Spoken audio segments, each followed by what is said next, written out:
Ang mangyan ay sa bahay lang po sila nanganganak sapagkat sila ay may paniniwala na ang pagbubuntis ng isang babae ay normal na pangyayari lang sa kanilang buhay. Kaya ito hindi dapat na kailangan dalhin sa facility, kundi sa bahay lang po pwede na nila itong isagawa.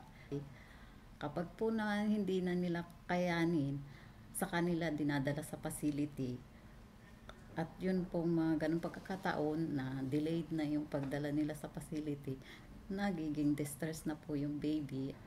Kaya nagkakataon na namamatay na yung kanilang baby.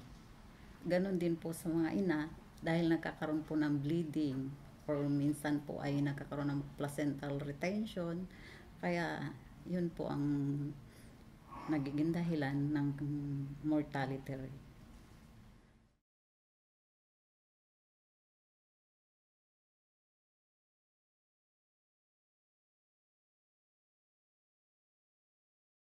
Nung una po, hindi sila sang-ayon sa amin.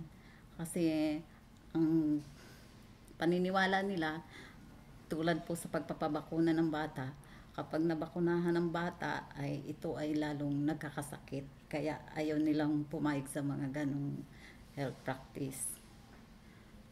Mula po nga nung kami nagbabarangay visit na nagkakandak kami ng mga mother's class, ayun, unti-unti na po nilang naintindihan at pumapayag na sila na pumunta sa facility at tumanggap ng family planning program para mabawasan yung problema sa mga panganganak, yung sunod-sunod na panganganak para magkaroon ng spacing, birth spacing. Pumapayag na silang mag family planning.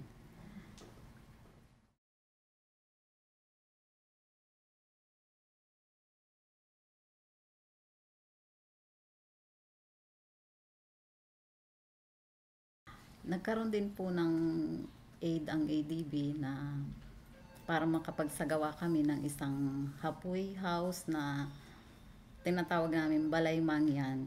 Yun po ay yung yari sa kubo o yari sa sawali ang dingding na kahalintulad ng bahay ng mga mangyan sa bundok. Para po lalo namin silang ma-encourage na sa facility mga anak. At doon nga po sila nanganganak ng naka-squatting position kasi hindi po sila, ayaw nilang manganak sa delivery table ng nakahiga. Mas gusto po nila ng naka-squatting position.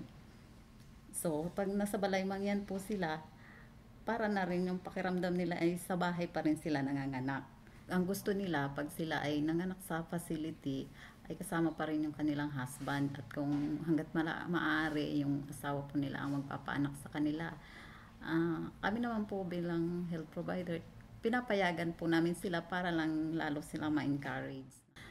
Asawa nila yung nagpapalabas ng baby at pag nakalabas na po yung baby, kami ng health provider ang nag-a-assist na ayon sa aseptic technique.